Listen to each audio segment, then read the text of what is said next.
안녕하세요. 가트로 캠퍼스 엘라 김입니다. 오늘은 전날 있었던 미국장 상황 한번 보도록 하겠습니다. 일단 지수가 많이 하락을 했습니다. 지수가 완전히 급락을 했죠. 그래서 그런지 변동성 지수는 급등을 했고요. 인버스도 많이 급등을 했습니다.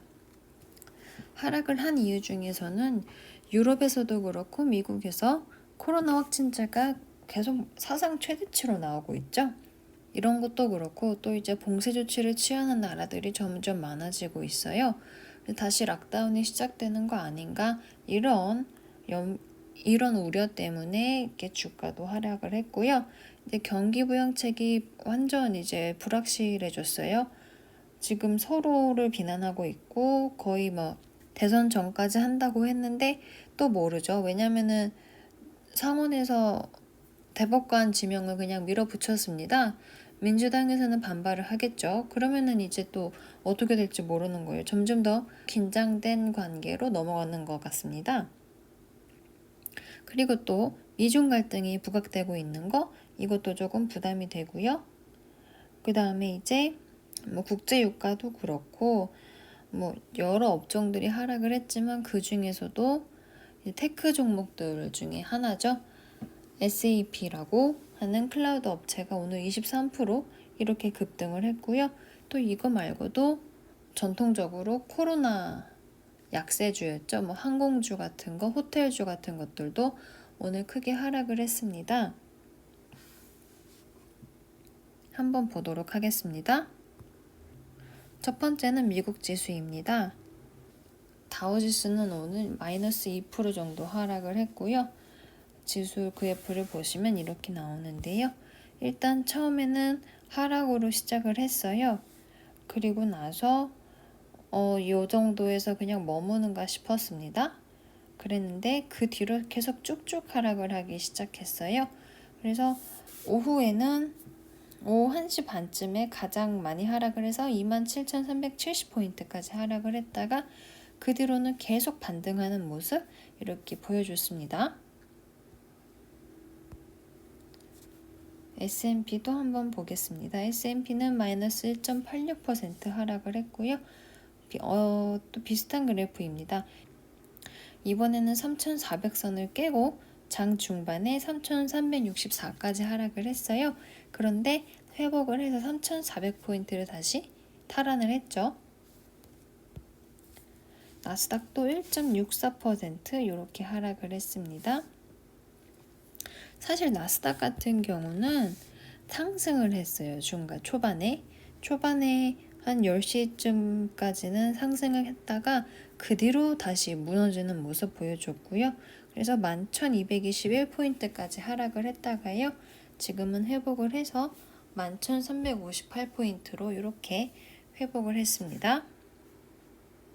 그래도 전날보다는 많이 하락을 했죠. 그 다음에 골드입니다. 골드도 같이 하락을 했어요. 그래서 많이 흔들렸었고요. 그 뒤로는 상승하는 모습 보여줘서요. 1,890달러 선은 깨지 못했지만 어쨌든 1,900달러 선은 깼다가요. 지금은 1,908달러 이렇게 하고 있습니다. 달러 약세가 지속이 되면 또 골드는 반대적으로 상승을 할 수가 있고요. 골드 말고도 비트코인도 어느 정도 그 범주에 들어간다고 보실 수 있겠습니다. 실버입니다. 실버는 그래도 여전히 24달러 선을 깨지 않고요. 그 선에서 머물면서 지금은 24.5달러 이렇게 하고 있습니다. 오일이 크게 하락을 했죠. 오일이 그래서 38.28달러까지 하락을 했다가요. 그 뒤로는 상승을 했습니다. 지금 또 허리케인 하나가 플로리다 쪽으로 간다고 해서 또 원유 값이 상승하는 거 아닌가 이런 생각을 할 수가 있는데요. 또 당장 8일 뒤가 대선이어서 이번에는 어떻게 될지 모르겠습니다. 천연가스 가격은 상승을 했네요. 날이 추워서 그런지는 모르겠지만 어쨌든 원유하고는 조금 다른 모습을 보여주고 있습니다. 그 다음으로 SAP하고 WDAY입니다. 이 회사는 시가총액은 137빌리언 정도 되는 회사고요. 규모가 큰 회사예요. 독일에 기반을 두고 있는 클라우드 회사입니다. 주가가 오늘만 23% 아주 급락을 했어요. 전체적으로 코로나 이전과 비교를 해보자면 이미 코로나 이전 가격대로 하락을 했고요. 거의 지금 보시면 3월달 이때 가격대로 하락을 했고, 이때 아니면 5월달에 하락했을 때 이때 가격까지 내려왔습니다. 많이 하락을 했네요. 일단 이 SAP 쌉이 떨어진 이유는요. 쌉이 오늘 하락을 한 이유는요. 일단 예상 매출액이 완전 하락하는 걸 보여줬어요. 코로나 때문에 사람들이 집에서 재택근무를 하고 클라우드 서비스를 많이 이용을 한다고 해도 어느 정도 이게 한계가 있다는 게 보여지는 것 같습니다. 모든 사람들이 지금 현재 직업을 유지하고 있는 것도 아니고 이 재택근무를 하는 사람만 지금 하고 있는 실정이고요. 일단 또 경쟁이 너무 많이 치열하다 보니까 주가가 상승한 것만큼 또 시장의 기대치만큼 이 회사의 실적은 그렇게 좋지 않아서 하락을 했고요. 사실 이것뿐만이 아니라 앞으로도 성장 가능성이 현저히 낮아 보여서 그것 때문에 그 기사 때문에 아주 프리마켓에서 23% 이렇게 하락을 했죠. 이 회사가 하락을 하면서 다른 클라우드 업체들도 같이 하락을 했고요. 보시면은 오라클도 그렇고 세일스포스닷컴도 하락을 했습니다. 그래서 이렇게 보실 수가 있고요. 이 워크데이도 시가총액은 49빌리언 정도 하는 회사고요. 비슷한 회사입니다. 클라우드 서비스를 제공을 하면서 회사나 이런 데 업무 효율을 관리해주는 그런 기능을 제공을 하고 있어요. 지금 오늘은 이제 이 쌉 때문에 같이 이제 클라우드 회사들이 하락을 했습니다. 그래서 이 회사도 6% 정도 하락을 했는데 전체적인 그래프를 봤을 때는 코로나 전보다는 상승한 상태고요. 9월달보다 9월의 하락세보다도 상승을 한 상태입니다. 근데 이제 주가 같은 경우는 코로나 때 비하면은 2배 이상 가까이 뛰었고요. 이 회사를 한번 보면 재밌는 회사입니다. 이 회사 같은 경우는 이렇게 볼 수가 있고요. 재정 관리도 해주고 직원 관리도 해주고 계획도 짜주고 이런 것도 해주는데 또 반대로 생각하면 직원 관리를 해줄 수 있으니까 학생 관리도 해줄 수가 있어요. 그래서 이 워크데이 같은 경우는 학교에서도 쓰이기도 하고요. 그래서 점유율을 많이 높였습니다. 이렇게 보실 수가 있고요. 파이낸셜 보면은 이런 식으로 해주고요.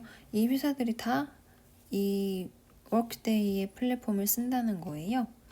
그래서 이렇게 한번 보실 수가 있고요. 요거 말고도 학생들도 관리를 해주고 여러 학교들이 쓰고 있죠. 이런 것도 있고 페이롤 같은 거 회사에서 급여를 줄 때도 이런 프로그램을 씁니다. 넷플릭스도 이 회사 거를 쓰네요. 넷플릭스, 뱅크 오브 아메리카, 에어비앤비, 노드스트롬, 핀터레스트 유명한 회사들이 많이 쓰고 있다는 걸 아시겠죠? 사실 그래서 이 회사 같은 경우는 저는 나쁘게 생각은 안 해요.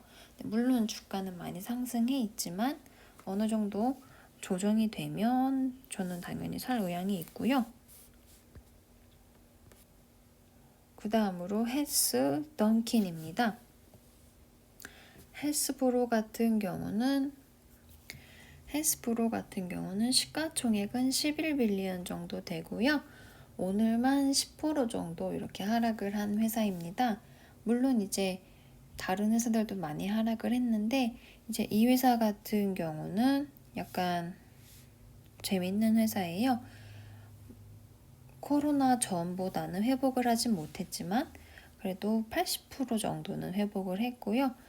이미 이 다른 리테일 업종들보다는 그나마 조금 준수한 모습을 보여주고 있습니다.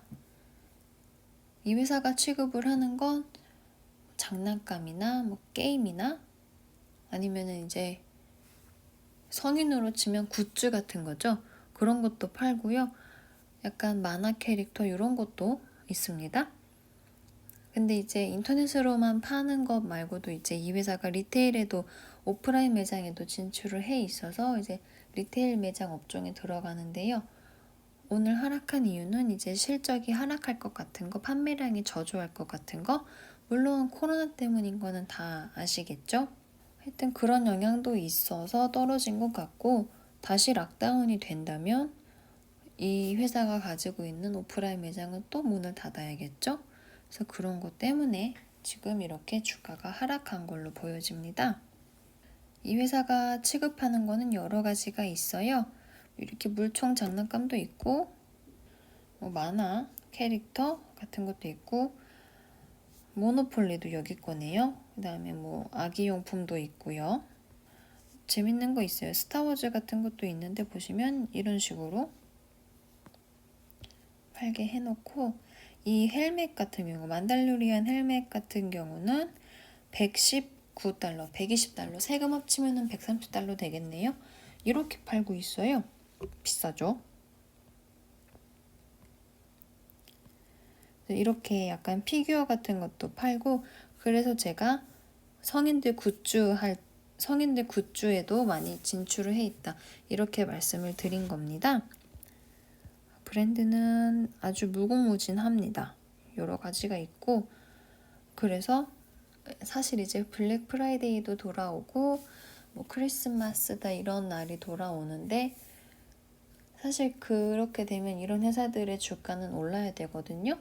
근데 되게 지금 지지부진할 것 같아요. 약간 연말에 다시 락다운이 된다면 물론 이 회사들 같은 경우는 인터넷으로만 하니까 사실 별 문제는 없겠지만 어쨌든 그래도 오프라인 같이 여는 것보다는 조금 매출에 문제가 있겠죠. 그래서 이 회사 같은 경우 한번 이렇게 보고 넘어갔고요. 그 다음으로 던킨 브랜드입니다. 던킨은 시가총액이 8빌리언 하는데 이 회사가 오늘만 16% 상승을 했어요. 많이 상승했죠. 이 프리마켓에서 뉴스가 나왔습니다. 던킨 브랜드가 인스파이어하고 합병을 한다. 인수합병을 한다. 이런 뉴스가 나오면서 아주 주가는 치솟았죠. 인스파이어 브랜드는 어떤 회사냐면, 그러니까 던킨은 많이 아실 거예요. 던킨 같은 경우는 던킨 도너츠하고 뭐 베스킨라빈스 사실 이 두 회사가 같은 계열사입니다. 물론 한국에서는 약간 파리바게트 이 SPC에서 상품 판권만 가져와서 상표를 달고 이제 파는 건데 그런 것 거기 회사의 지분율은 모르겠어요. 일단 스타벅스처럼 스타벅스 50%, 이마트 50% 이런 식으로 같이 경영을 하거나 아니면은 약간 프랜차이즈 하는 이 판권만 빌려준 거 아닌가 저는 이렇게 생각하고 있는데요. 어쨌든 이 회사가 이 인스파이어 브랜드라는 다른 레스토랑 체인에 판매된다. 이렇게 지금 기사가 나왔습니다. 이 인스파이어 브랜드는 어떤 회사냐면요. 알비스도 있고 약간 러스티 타코 약간 미국 위주로 있는 회사예요. 거의 뭐 햄버거도 있고 타코, 뭐 버팔로 와일드윙 이런 식으로 여러 가지 회사가 있는데 이 회사가 던킨을 인수를 하면서 던킨의 주식이 이제 프라이빗 컴퍼니로 전환이 될 거다. 그런 뉴스가 나오면서 주가는 조금 많이 올랐죠. 사실 오늘 같은 하락장이 아니었으면 더 올랐을 것 같아요. 근데 이렇게 하락장에 그런 뉴스가 나온 것도 뭐 어쩔 수 없었을 거고요. 이만큼이라도 오른 것도 다행이라고 생각을 합니다. 그래서 저는 오늘 여기까지 하도록 하고요. 내일도 다른 소식으로 찾아오겠습니다. 감사합니다.